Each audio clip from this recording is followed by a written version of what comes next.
Sir काय सांगाल भूमिकेबद्दल? माझं जे कॅरेक्टर आहे त्याचं नाव आहे लिंगा आणि तो ज्युनियर कास्ट सांभाळतो.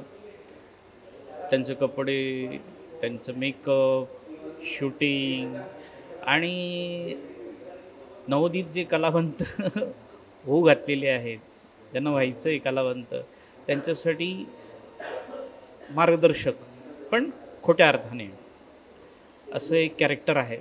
आणि हे साऊथ इंडियन कॅरेक्टर आहे, त्याच्यामुळे थोडीशी भाषा लहजा थोडासा वेगळा वापरला आहे आणि थोडीशी बोलण्याची लय कमी केलेली आहे. त्याच्यामुळे ते थोडंसं ब्रीथ घ्यायला देतं लोकांनाही आणि विनोद पचवायलाही. असं एक कॅरेक्टर या सिनेमात आहे ऑल इज वेलमध्ये. तुम्ही नवीन कलाकार आहे त्याच्यामध्ये, पहिल्यांदाच काम करत असाल, बरेच लोकांबरोबर केलं असेल, काही लोकांबरोबर पहिल्यांदा करत असाल, तर काय अनुभव होता आणि काही किस्से वगैरे शूटिंग करतानाचे? रोहित बरोबर काम मी पहिल्यांदाच केलं आहे आणि तो तसा जुनाच आहे, पण त्याच्या समोर जी अपोजिट होती ती नवीन आहे. म्हणजे तिचा हा पहिलाच सिनेमा आहे. त्यांच्याबरोबर सुद्धा माझे काही सीन्स आहेत, पण त्यांच्याबरोबर काम करताना अजिबात असं वाटलं नाही की ती पहिला सिनेमा म्हणून काम करते आहे. खूप करेक्ट शूट झालं आमचं आणि ज्या ज्या ठरलेल्या गोष्टी होत्या, वेळा होत्या, त्यात आमचं काम पूर्ण झालं. प्रत्येकाबद्दल एखादी जर गोष्ट सांगायची असेल? अभिनय बेर्डे हा म्हणजे अभिनयाच्या बाबतीत म्हणाल तर तो खूप असा सिन्सिअरली पाहतो आहे. प्रियदर्शन जाधव यांचं सिन्सिअरली पाहून झालेलं आहे.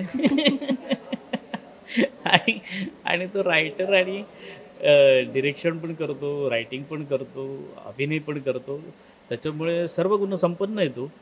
तर त्याच्याकडे स्पॉन्टिनिटी आहे. त्याच्यानंतर रोहितकडे मी बघतो आहे इनोसन्स त्याच्याकडे खूप आहे. म्हणजे त्याच्या चेहऱ्यात पाहिल्यानंतर कुणीही त्याच्यावर विश्वास ठेवेल असा आहे तो. बाकी फिमेल ॲक्टर्सबद्दल? फिमेल ॲक्टर्सचा माझा फारसा संबंध आला नाही. कशी म्हणाल्याप्रमाणे प्रियदर्शन जाधव आणि तुम्ही एकच सुरुवात केली, बरोबर हां, सुरुवात केली, आम्ही त्याच्याबद्दल काय सांगाल? जसं की मराठी थिएटरमध्ये INT नावाची एक स्पर्धा होते, इंटर कॉलेजिएट. त्या स्पर्धेमध्ये आम्ही एकत्र होतो. तो त्याच्या कॉलेजातून उतरला होता, मी माझ्या कॉलेजमधून. माझं कॉलेज सिद्धार्थ कॉलेज आणि त्याचं रूपाराई.